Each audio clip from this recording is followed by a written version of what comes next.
What's going on, it's the RapNerd, and I'm here today to talk Schoolboy Q because he is back outside with 2 singles and a new album on the way March 1st. So I just want to talk about these tracks and express my love for Schoolboy Q because I don't think I've ever said it for real. I did do a review on his last record, but just kind of wanted to give an origin to that and just talk about his rollout and what I think it means for music and what I would, my thoughts on that. So first of all, like I said, Schoolboy Q is back outside with a new album, Crash Talk, released 2018, I believe, and I enjoyed that album. I think it was kind of one of the weaker of his albums because I don't think he was going for anything specific. He just wanted to make something fun, but I still find enjoyment out of it. I like almost every track on that joint, so it wasn't an L for me. So I'm just glad to see him back in providing music because he fills a void that no other rapper has out there. So to start with, I first heard Schoolboy Q on one of 50 Cent's mixtapes in like the 2010s. I forgot the name of the record, but it was some smooth sample, and I heard him rapping, and I was like, yo,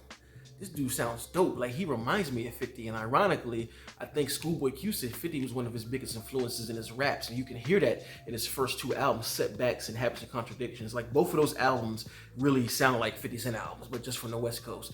But I think that's what makes Schoolboy Q so dope, is because he does like these East Coast kind of influence beats, but he's super West Coast, so it brings a really new and dope sound to hip hop that I don't really see, because of course West Coast rappers like Snoop, he's been using samples, but it's something about those samples that you can tell like they're West Coast, where Schoolboy uses stuff that straight up sounds like some New York shit, but he's just rapping how he raps over, and I love it.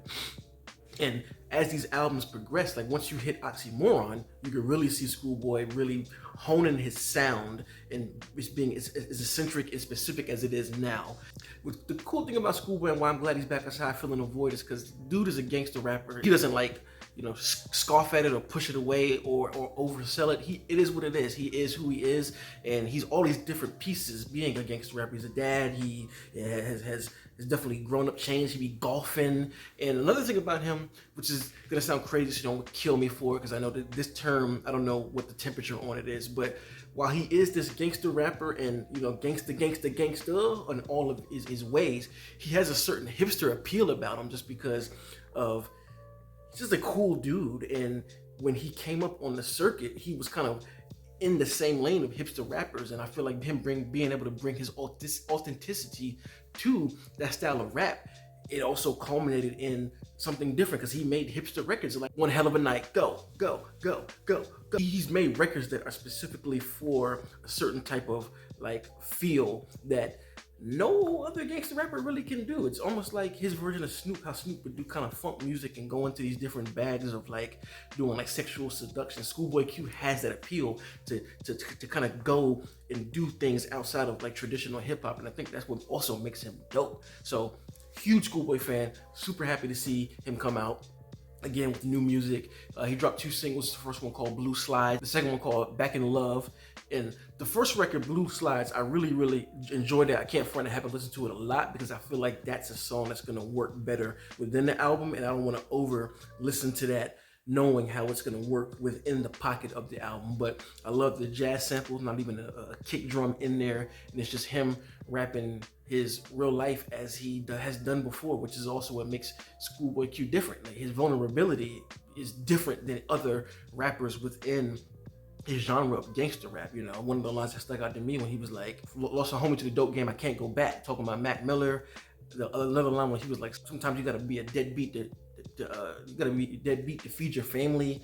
He's just a whole bunch of just ideas and thoughts coming from Schoolboy, and I just really love how it sounds. You can tell it's authentic. You can tell this is something that's been on his heart for a while, so I really enjoyed that record. Jumping to Back in Love, it's funny because when I first saw both of these records, I saw Blue Slides first, and I was like, I like the record, this is cool, but this ain't really the comeback record, like this is an album cut. Like, I was hoping for something that was kind of a banger, and that's when I went to YouTube and stumbled across Back in Love, and I was like, this is what I needed right here. Like, I love the bounce.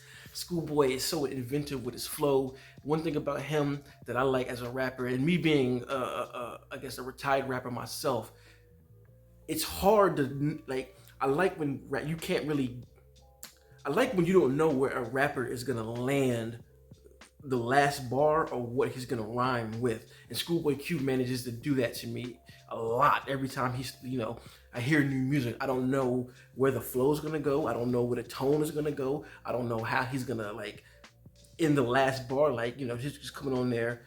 I mean, got a little bitch,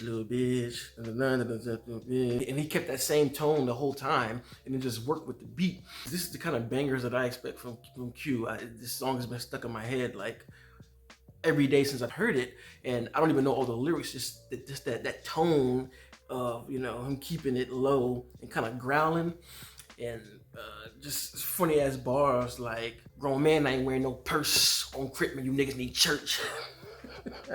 And then the hook, having that melodic and very rhythmic. Back in love with this. I thought that was Kendrick, but apparently it's not. I forgot the feature who's on it. But again, overall, it's just a banger song to really get us amped up. And he said he's going to be dropping records up until March 1st, which I love. This is the part I wanted to get to, what really made me want to make the video, because initially I wasn't going to talk about either song, but it's the rollout. I miss rappers doing this. I don't want to speak for any other genre because I don't know what they do. I'm not super in tune with them, but I hate that rap has started just dropping albums the day of, oh, album tomorrow. I get it, you don't want to spend any marketing dollars, but at some point, bro, I like to anticipate what's coming. With Schoolboy announcing this and he talking about his album is out in March 1st, I've been hyped this whole month, just kind of oh shit, we're gonna get Schoolboy Q content all month, whether it be singles, and he just dropped some type of, I guess, series he's doing called Why Not? I guess kind of a mini series on YouTube leading up to creating the album. I'm I love shit like this. More interviews. I just saw one that he did with I forgot the lady's name. I'm guessing she's a golfer, but when he was, golfing, just talking about his life and how the album's coming. I want more of that because I really miss giving the fans an experience to go with an album. That makes a whole lot of difference with how people hear it and how people consume it and experience it. You've given us these tidbits all the way through. And I feel if the music is good, which I feel Schoolboy is gonna release a great album. He doesn't make bad stuff. So it just makes everything better once you get to it. So I'm excited to see all of these little tidbits coming. And I just really, really hope other artists see what Schoolboy Q is doing, because not many do it nowadays.